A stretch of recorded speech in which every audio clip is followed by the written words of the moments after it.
Hey, Child of God, in this week's video email, there's several things I want to share with you from my heart. You know, you think about your legacy, your children, your grandchildren, and as I was planning my goals for the new year, one of the things that stirred in me, now, and let me give you some background first. I've written, well, almost 900 half-hour TV shows.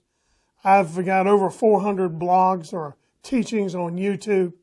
I've got a wealth of material that I've written and in some cases recorded. But what stirred in me as I was planning my goals for 2012 was a legacy for my children. So I've started something new.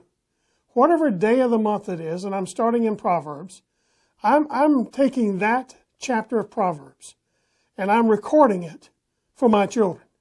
And what I'm doing is not just reading it. Some days I personalize their names in the scripture. Some days my wife.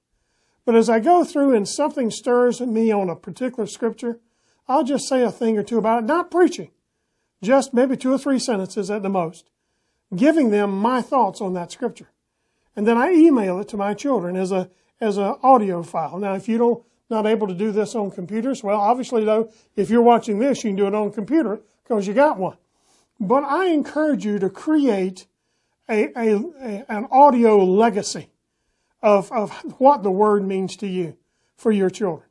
And once I finish Proverbs, I'm going to go to Psalms. I'll go to other chapters that are meaningful. And I'm doing this every day in 2012.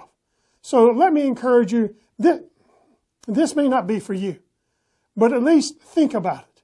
Think about ways that you can do things to create a legacy for your family of what the Lord means and has meant to you. It may be that you don't do it in an audio file. It may be that you write it out in a letter or type it and send it to them. But think about the impartation that you can give to your children and your grandchildren and those who come for years to come.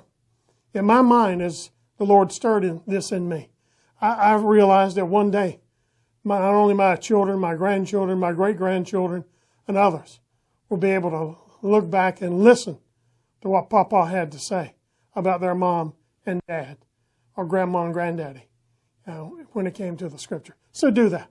Second thing, January 1st, we had an incredible conference call. Incredible for spiritual entrepreneurs. Now I want to tell you, the enemy, he's done everything he can to keep people from getting the things that God stirred in my spirit prior to January 1st on that day, and truthfully the time since then.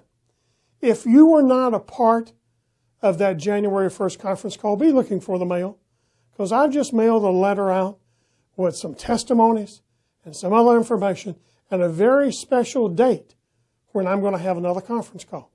So if you weren't a part of the first one, look for your letter. Now, if you were a part of the first one and you have not been doing the 21-day guide, guess what? You had missed the opportunity. You got time. Send me an email to Harold, H-A-R-O-L-D, harold@debtfreearmy.org. It's on the screen. And just tell me where you're at. Did you do the first day, or maybe a week, or 3 or 4 days, or a day here, a day there? Let me know, and I will work with you to create a plan for 21 days that can make 2012 not only a year of divine intervention, but the greatest year of your life. I believe this is the year God's going to turn it all around for you, but you have to be a part of the process. Look for my letter or send me an email. Until we talk again, keep thinking rich thoughts.